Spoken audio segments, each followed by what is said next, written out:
And Belarus has released Polish-Belarusian journalist Andrzej Poczobut from jail as part of a prisoner exchange. Poland's Prime Minister Donald Tusk confirmed the release on Tuesday, noting that Warsaw had been helped in a joint diplomatic push on Minsk by the United States, Romania and Moldova.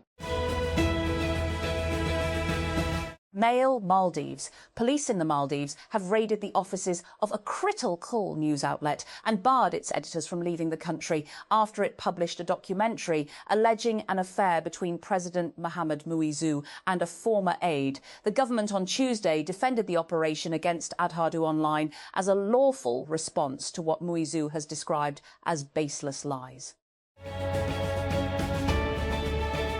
A football match official who was a potential pick to work at the Men's World Cup in North America was arrested for an alleged sexual assault at a hotel while in Britain for a game.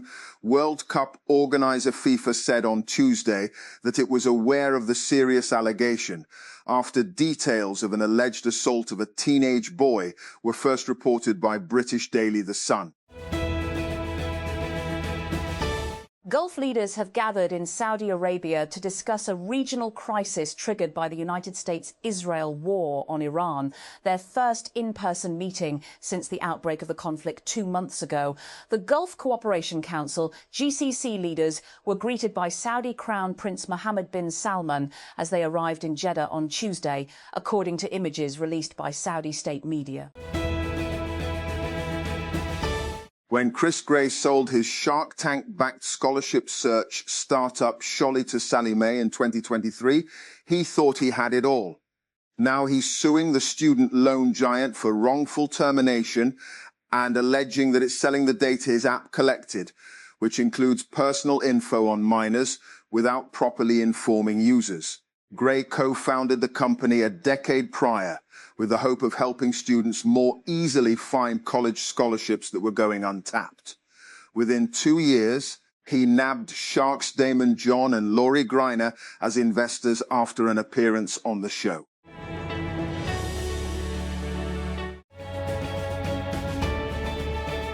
A major individual milestone was recorded during the Pakistan Super League PSL 2026 as one of the tournament's leading batters added another achievement to his record.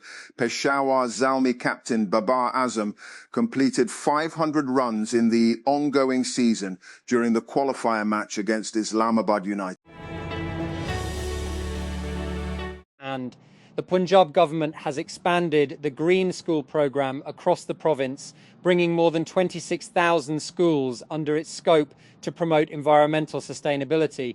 According to Silwat Saeed, over 7.6 million students and teachers have been registered under the initiative, marking a major step towards embedding environmental awareness in the education system.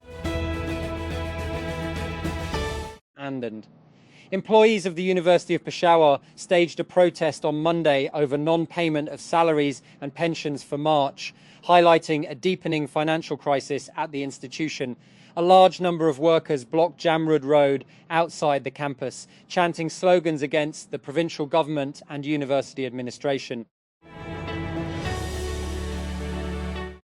Engro Polymer and Chemicals Limited has appointed a new chairman and chief executive officer following its annual general meeting. In a notice to the Pakistan Stock Exchange, the company said Ahsan Zafar Syed has been appointed as chairman of the board, while Abdul Qayyum has been named chief executive officer.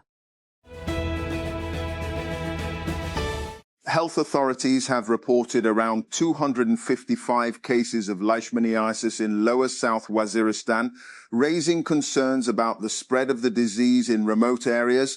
District Health Officer Dr. Adnan said the health department is actively monitoring the situation and providing treatment facilities in affected regions. Islamabad. The National Electric Power Regulatory Authority, NEPRA, on Tuesday withdrew ab initio the requirement of a license, along with $1,000 per kilowatt licensing fee for solar net metering consumers with systems below 25 kilowatts. The development comes 2 days after the power division, facing severe public criticism for taxing sunlight, directed NEPRA to abolish the requirements. And a major Russian oil refinery on the Black Sea has been hit for the third time this month by Ukrainian drones, causing a massive fire and forcing the evacuation of people living nearby. Local officials have said earlier strikes in the past 2 weeks at the Tuapse refinery caused a big oil spill in the sea. And residents reported black rain falling on the city and leaving an oily residue everywhere. We called it moon dust. Jeffrey Camp, a 61-year-old retired military veteran who lives in Sarasota, Florida, says when describing the terrain in Maidan Shah, Afghanistan, where he served with the United States Army from 2008 to 2009, the fine particles of dust there would find their way into your vehicles, your equipment, your lungs. He says ruefully while describing the searingly dry summers and freezing windy winters in the eastern provincial capital. The Strait of Hormuz remains in effect closed with a U.S. naval blockade still in place. About 3,000 Iran-bound containers are stranded in Pakistan as costs rise and Washington's signals shift. Iran is pushing diplomacy from Moscow to Islamabad. Can talks to end the US-Israel war still move forward? In this episode, Mali is reeling from attacks on army bases over the weekend that killed Defence Minister Sadio Kamara, his wife, 2 children and an unclear number of other people. Intermittent explosions continued around Senou International Airport south of the capital, Bamako, late on Monday, according to reports. Egypt's plans to conduct live fire exercises in Sinai have alarmed Israel's residents and security officers on the other side of their shared border. Although the drills were coordinated with Israel within the terms of the 1979 peace treaty between the two countries, Israeli residents, including those living close to Gaza, are reported to be concerned about their proximity. Israeli media suggest that many fear a return to the conditions that preceded the Hamas-led attack on Israel on October 7, 2023, which killed more than 1,000 people, most of them civilians. Apple is giving App Store developers a new way to attract subscribers with lower-priced plans tied to a year-long commitment. The company announced on Monday it will introduce a new subscription option that lets customers pay for their auto-renewing subscriptions on a monthly basis while committing to a 12-month plan. This model will allow developers to offer discounted rates to customers in exchange for more predictable long-term revenue. This also caters to how many developers have already been marketing their annual subscriptions in their apps. Often, app developers will display the lower monthly price to highlight the discount the customer would receive if they purchase the annual subscription instead of the monthly option. If the user is on the fence about a longer-term commitment, the notion that they're getting a better deal can help to push them towards the annual option. And the Prime Minister's office has directed all federal ministries and divisions that recruitment related to artificial intelligence, AI, including the creation of posts and hiring processes, will now require mandatory clearance from the Pakistan Digital Authority, PDA. According to official instructions issued by the PM office, AI-related human resource recruitment across the federal government will be placed under centralized technical supervision. The Lahore High Court has dismissed an appeal filed by Honda Atlas Cars Pakistan, upholding the Competition Commission of Pakistan's authority to continue its inquiry into the auto sector. The court rejected Honda's intra-court appeal against an earlier decision that had already dismissed its challenge to the CCP's investigation. The Punjab government has made the Green Property Certificate mandatory for all property transactions across the province from July 2026, aiming to curb fraud and ensure transparent land ownership. The certificate, issued by the Punjab Land Records Authority, verifies property ownership, confirms legal status, and ensures that land records are fully aligned with official databases.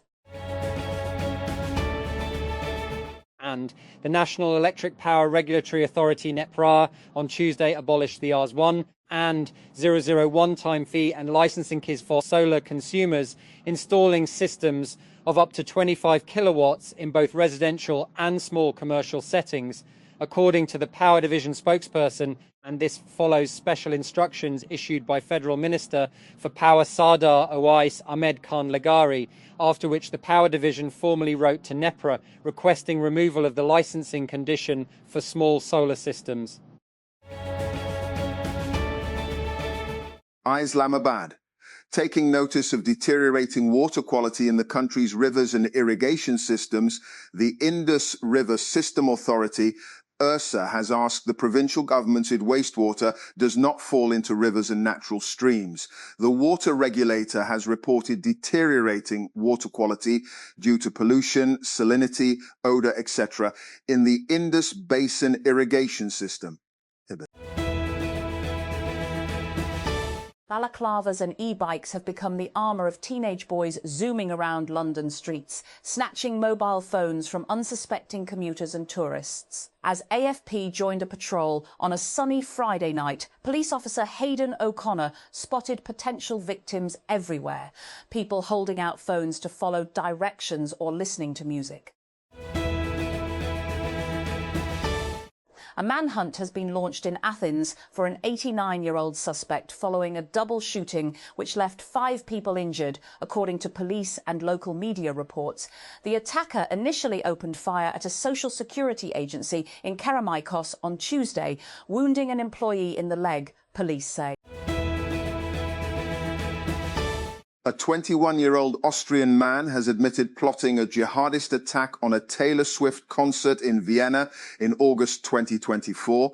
The man, named only as Baron A., also admitted to being part of a terrorist organization, although he denied other charges, including involvement in planning an attack in the Islamic holy city of Mecca in Saudi Arabia. And Louisville, Kentucky in March, President Donald Trump traveled to the southern state of Kentucky to do an unusual thing in United States politics, campaign against a fellow Republican. Thomas Massie is a disaster for our party, Trump told the crowd, his fists gripping either side of his podium. After months of political wrangling, Iraq's coordination framework on Monday named Ali al-Zaidi, a multi-millionaire business figure, as the compromise candidate of the governing Shia bloc. After considering the names of the candidates, Ali al-Zaidi was chosen to be the candidate of the coordination framework bloc, as the largest bloc in the House of Representatives, to occupy the position of Prime Minister and form the next government. A coordination framework statement read after a meeting in the capital Baghdad. BCI, brain-computer interface technology, in which neural signals are routed from a person's head to a computer, was once the stuff of science fiction, but these days the technology represents a competitive corner of the tech industry. One of the companies racing to commercialise BCI is Neurable, which this week announced that it's looking to license its mind-reading technology to consumer wearables. Neurable specialises in non-invasive BCI, which distinguishes itself from firms like Neuralink, the Elon Musk-founded startup known for inserting computer chips directly into people's skulls, in that its product doesn't require users to undergo brain surgery to enjoy its benefits. Users often search for recipes and travel plans on YouTube to find videos related to their queries. Now, the video platform will offer a new tool to cater to those users' needs with its introduction of an AI-powered interactive search feature that presents step-by-step results along with a mix of both text and video. Through this new Ask YouTube feature, users can ask questions like, plan a 3-day road trip from San Francisco to Santa Barbara, and get step-by-step results, which would be a mix of text, short videos, and longer videos instead of just video results. The company says it will show videos and relevant video segments with titles and channel details to help users discover new creators.